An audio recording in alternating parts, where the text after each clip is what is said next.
Ngano man mo mga OFW nga hambugiro, makay mo wala ra ba mo'y kwarta, di ra ba mo kakaon og lami? Hoy! Malingaw ko ani nga mensahe ba? Kaming mga OFW in town, for your information, ug dili lang ako ang OFW na ay daghan. Tinuday mong giingon nga wala may mga kwarta. Pero sige in taon may kaon og lami. Uy, Ginoo ko. Kung lami lang ang hisgutan every day, every night, kaon mig lami.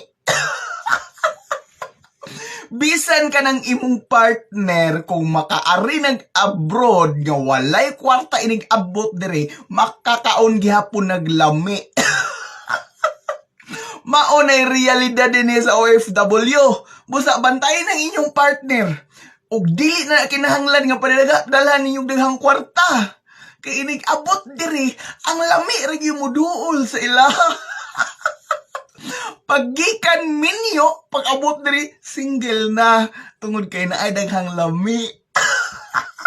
Hoy, kamo dia mo OFW ha, I'm sure nga nakarelate gid mo ani. Tungod kay ang lami din sa abroad, bisag asa man ka mo adto, maora ginay mo dool nimo. O di ba?